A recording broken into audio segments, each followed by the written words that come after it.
नहीं कोई उसकी सहानी। ये समझदार भी समझ सके ना, ऐसा अजब तरीका है।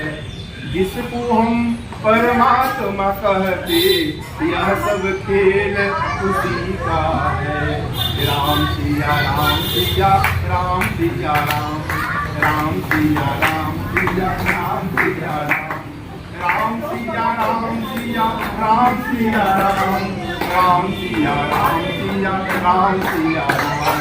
काली मिट्टी पीले हरे बन, काली मिट्टी पीली हरे बन, आसमान का रंग नीला, सूर्य सुनहरा चंद्रमा शीतल, सब कुछ उसकी है लीला। काली मिट्टी पीली हरे बन, आसमान का रंग नीला, सूर्य सुनहरा चंद्रमा शीतल, सब कुछ उसकी है लीला। ये सारी उनकी लीला है प्रभु का, और उनकी लीला में ही अपने को मत कर देना है।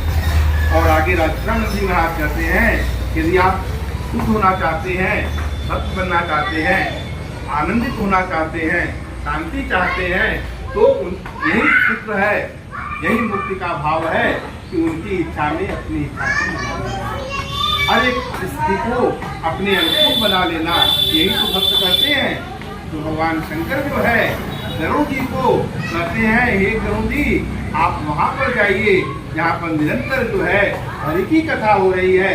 जब बहुत काल तक आप सत्संग करेंगे तो जो आपका यह महामोह आपके हृदय में उत्पन्न हुआ है वह संशय दूर हो जाएगा। स्वयं तुरंत भगवान शंकर के चरण को प्रणाम करके गरुड़ जी तुरंत वहाँ पहुँचते हैं और वहाँ साधु सुंदरी जी के आश्रम में पहुँचते ही उनका सारा मोह सारा संशय समाप्त हो गया। देख शैल प्रसन्न मन गयो, माया मोह सोच सब गयो। ये सब माया मोह सोच वो सब समाप्त हो गया। तो वहाँ जैसे ही इनको लेके काकुसुंदी जी, ये तो पक्षियों के राजा ही आ गए। कथा आरंभ करन ते चाहा, ते ही समय गयो। और जैसे ही कथा आरंभ करना चाहे काकुसुंदी जी जो भक्त शिरोमणि है, वैसे ही गरुड़ जी वहाँ पहुँचते हैं और पहुँचने से पहले उस तालाब में जलपान करके स्नान करते हैं। और जहाँ पहुँचते हैं तो सभी जो पक्षी है अपने राजा को देख करके हर्षित हो गए और स्वयं उनका आदर करते हैं, सम्मान करते हैं, उनको सुंदर आशीर्वाद करते हैं। तो करी पूजा समेत अनुरागा, करी पूजा समेत अनुरागा, मधुर वचन तब बोले। क्या बोले मधुर वचन? हे प्रभु आपका दर्शन करके मैं कृतार्थ हो गया। कहिए आपके आने का क्या प्रयोजन है? ये भगवान के नाम की महिमा का प्रभाव है कि कौआ भी मधुर वचन बोलने लगे। हम सब भी मिठास चाहते हो अपनी वाणी में, तो नाम जप निरंतर करते रहें। नाम जप के प्रभाव से आप ऐसा बोलेंगे दूसरे का मन मुक्त हो जाएगा और हर जन्म में तो प्रभु है तो प्रभु प्रसन्न हो जाएंगे। इसलिए भगवान का नाम निरंतर करते रहें। और जैसे ही उनको बोले तो प्रभु जी कहते हैं, मृदु बचन अगेश अजय कई निज मुख की महेश। जिनकी बड़ाई जिनकी प्रशंसा स्वयं अपने मुख से देवादिदेव महादेव करते हो, वो तो सदा के दास रूप है। आप सदा के दास रूप हो, आपके बारे में अब हम क्या कहें? यहाँ स्वयं भगवान महादेव आपकी प्रशंसा गाते हो, वहाँ पर हम क्या करें? सुनो तात यही कारण आयो, असु सब गयो दरस आया। आपका दर्शन करने से ही वह सब जो है हम आ गए। मेरा मोह माया सोच सब समाप्त हो गया। अब जब सब समाप्त हो गया तो क्या हुआ? नहीं रघुपति बिनु अनुरागा, अतिये योग तप ज्ञान विरागा। जब मोह माया समाप्त हो गया सत्संग के प्रभाव से, तो भगवान राम जी के कमल चरण में प्रीति उत्पन्न हो गया, और जब प्रीति उत्पन्न हो गया, अनुराग हो गया, तो अनुराग होने का फल क्या है? इसका सबसे बड़ा फल है भगवान श्री राम की कथा में प्रीति हो जाना।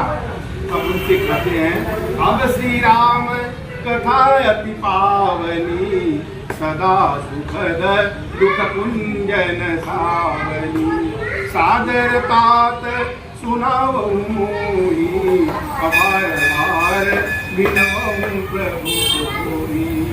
बार बार हे प्रभु, मैं आग्रह कर रहा हूँ कि अब आप पवित्र करने वाली भगवान श्री राम की कथा को सुनिए।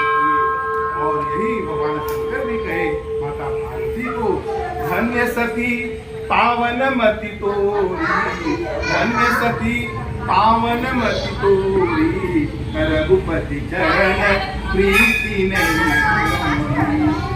जय राम चरण विश्वासा, भवनिधि धरण रति नहीं प्रयासा, भवनिधि धरण नर भी नहीं प्रयासा।